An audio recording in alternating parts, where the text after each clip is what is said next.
So guys आज ही conversation start कर लेते हैं तो वाइपर रेंडी ऑर्टन से, जिन्होंने लगता है अपने वापस आने की पूरी तैयारी कर ली है। पहले तो आप ये जान लो कि money in the bank can be the place जहां रेंडी ऑर्टन अब परफेक्टली रूमर्ड है अपने रिटर्न करने के लिए। वरना समरस्लैम में तो आप गारंटी लेकर चलो कि वहां पर रेंडी ऑर्टन ने आना ही आना है। लेकिन इससे जुड़ी एक मैसिव न्यूज भी आ रही है कि गाइस नॉट ओनली रेंडी ऑर्टन अपने रिटर्न कर रहे हैं, बट उन्हें मिलने वाला है एक ब्रांड न्यू थीम सॉन्ग। हम सभी जानते हैं कि 2008 में जब दी वॉइसेस थीम ने अपना डेब्यूट किया था, उसके बाद से तो इस थीम ने रेंडी ऑर्टन के साथ कुछ ऐसा फ्यूज कर लिया कि द वॉइसेस थीम रेंडी ऑर्टन की पहचान ही बन गई थी। खुद रेंडी ऑर्टन को भी ये थीम बहुत ज्यादा पसंद है, तो अब इसे मिलने वाला एक ब्रांड न्यू रिमिक्स। एक बार इस पिक्चर को देखो। रीव थ्योरी इज अ बैंड जिन्होंने रेंडी ऑर्टन का थीम ओरिजिनली परफॉर्म किया हुआ है। उन्होंने हाल ही में ये क्लिप को पोस्ट किया है एंड अगर आप इस क्लिप को अच्छे से सुनोगे ना तो आपको पता चलेगा कि रेंडी ऑर्टन की थीम को जरा सा नेक्स्ट लेवल का मिक्स मिलने वाला है, एक नया वर्जन। मैं तो गाइस इसे सुनकर बहुत ज्यादा एक्साइटेड ही हो गया हूँ। अब रेंडी ऑर्टन का new look, new theme song and most awaited return, बस अब और क्या चाहिए हम फैंस को। Simply perfect. ओह वैसे आप देख रहे हैं रेसलमैनिक्स, सब्सक्राइब करना तो बनता है। तो गाइस जब से Logan Paul money in the bank के लिए ऑफिशियल हुए हैं, तब से विनिंग लिस्ट को वो टॉप करके बैठे हुए हैं। उन्होंने एले नाइट की प्रेडिक्शन को भी अब पीछे छोड़ दिया है एंड अब लोगन पॉल सबसे ज्यादा फेवरेट है इस इवेंट को जीतने के लिए। लेकिन गाइस स्टिल मैं तो फिर भी एले नाइट के साथ ही रहूंगा। रीजन काफी सिंपल है, लोगन पॉल कभी कभी ही WWE में नजर आते हैं क्योंकि उनका contract as a star type final हुआ है, जहाँ पर वो बस स्पेशल ओकेजन पर ही अपीयर होंगे। एंड आप जानते हैं WWE money in the bank winner को डेली शोज पर लेकर आती है एंड उनके प्रोमोस करवाती है ताकि वो जेन्युइन थ्रेट लग सके। एंड क्योंकि एले नाइट एक्टिव सुपरस्टार है, इसलिए विनर तो अब मेरी नजरों में एले नाइट ही है। इसके अलावा न जाने क्यों मेरा मन ये बोल रहा है कि हिडन चांसेस डेमियन प्रीस्ट के भी पूरे बन रहे हैं कि वो इस इवेंट को जीत जाए। हाल फिलहाल में WWE उन्हें एक सेकंड मेजर स्टार के तौर पर देखती है and he is the heel one. And heel character के पास जब MITV कॉन्ट्रैक्ट आता है ना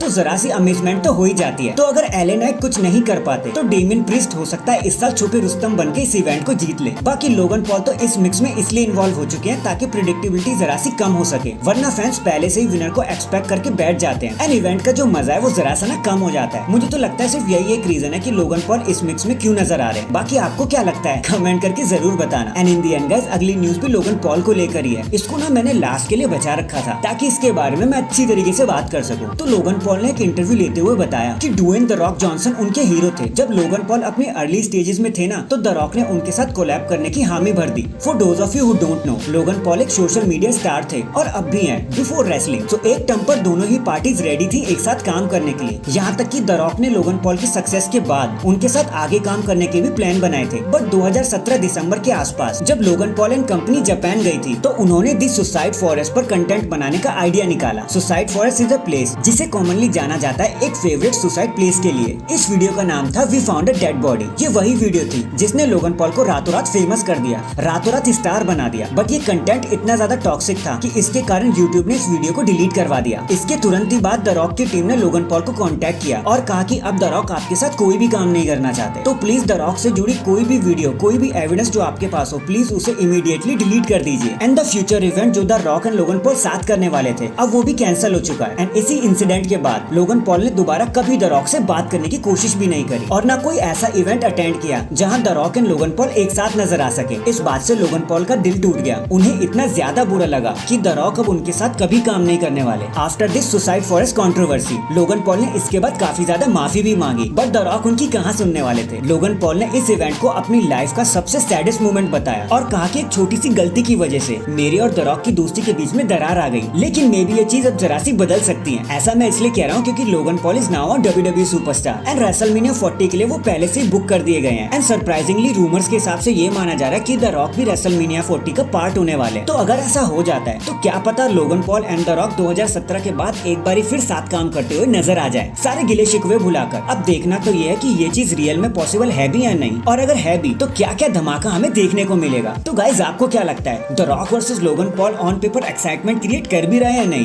कमेंट करके जरूर बताना। और आपका इस चीज के बारे में क्या कहना है, द रॉक ने सही किया या गलत? अपने व्यूज मुझे कमेंट करके जरूर बताना। और हाँ, आज के लिए बस इतना ही। चैनल पर नए हैं तो जल्दी से चैनल को लाइक एंड सब्सक्राइब कर दो। बाकी मैं मिलता हूँ आपसे किसी और अपडेट के साथ। तब तक के लिए अपना ख्याल रखें और खुश रहें।